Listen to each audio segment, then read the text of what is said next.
Everyone thinks the Epiphone Hummingbird is just a pretty face with that ornate pickguard. But here's the thing, if you pick the right version, it is a legit studio workhorse because Epiphone's latest build uses real tone woods, short-scale playability, and modern electronics to get you most of the way to the classic Hummingbird sound without the boutique price. I went in skeptical, tested it for 3 weeks across rehearsals, recording sessions, and a live set, and what I found doesn't line up with the usual budget guitar cliches. You've seen the thumbnail, you're expecting bling. But the surprise is in the mids, the feel, and how it sits in a mix. Before we dive into what I discovered, quick heads up, if you're already leaning toward it and want the best current price, I dropped a link below.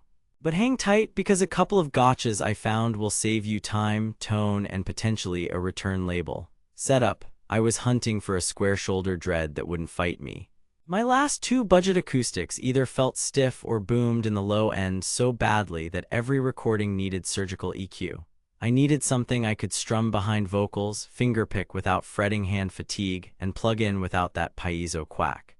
The Gibson Hummingbird sound is the dream: warm, controlled lows, vocal-friendly mids, sweet top, but I'm not dropping several grand. Enter Epiphone's Hummingbird from the Inspired by Gibson line.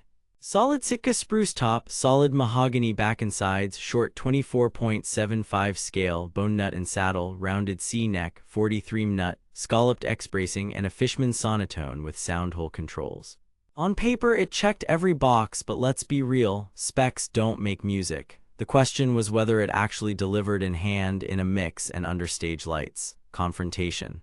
First test was unplugged tone at home in a controlled 47% humidity room on fresh phosphor bronze 1253s.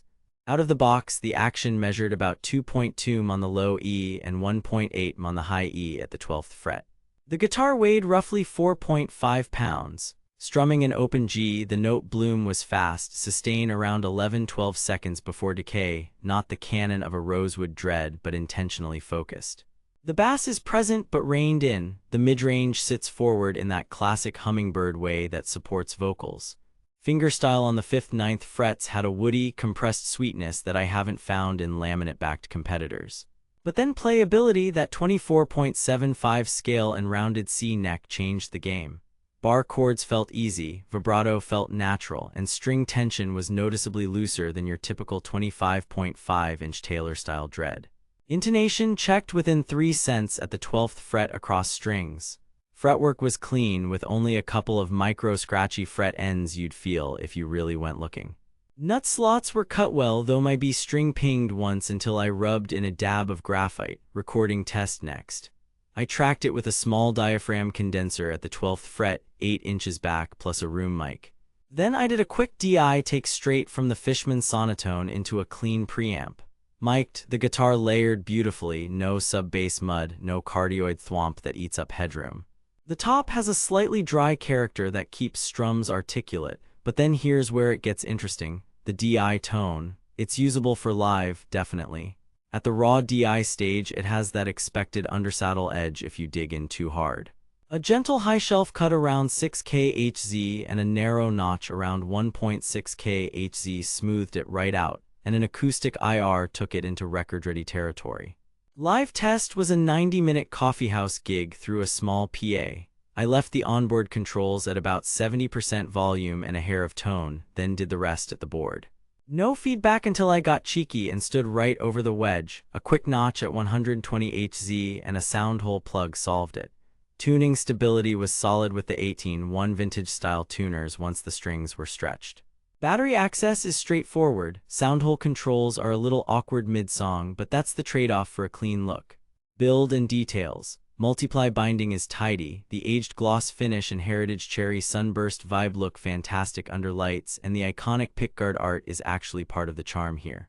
Case is not included, so budget for a hard case. My only cosmetic nitpick, the edge of the pickguard had a tiny lift at the corner, a known quirk that a careful press fixed. Discovery.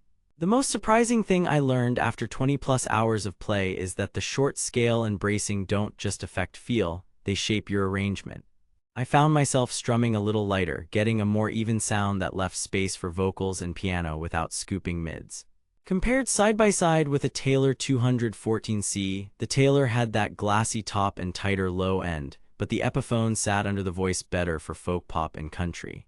Against a Yamaha FG5, the Epiphone felt softer to the touch with more character in the mid-range. And versus a real-deal Gibson Hummingbird standard, no, it doesn't have that last 10–15% of airy complexity or the hand-finished finesse, but the Epiphone gets convincingly close for a fraction of the cost.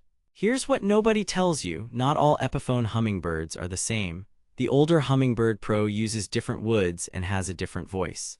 The Inspired by Gibson Hummingbird with the solid back and sides and bone hardware is the one to target if you want the step-up tone.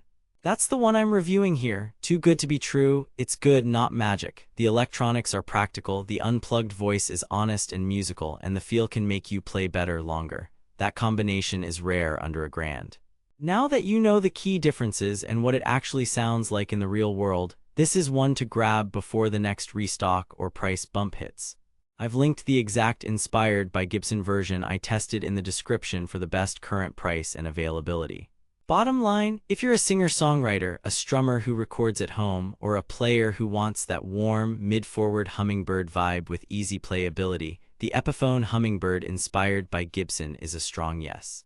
If you need bluegrass canon volume, want ultra-bright modern sparkle, or constantly tweak onboard EQ mid-song, look elsewhere. For the rest of us, this isn't just couch jewelry. It's a reliable tool with real tone, honest feel, and a voice that sits right where you need it. Bottom line, ignore the bird art, buy it for the mix.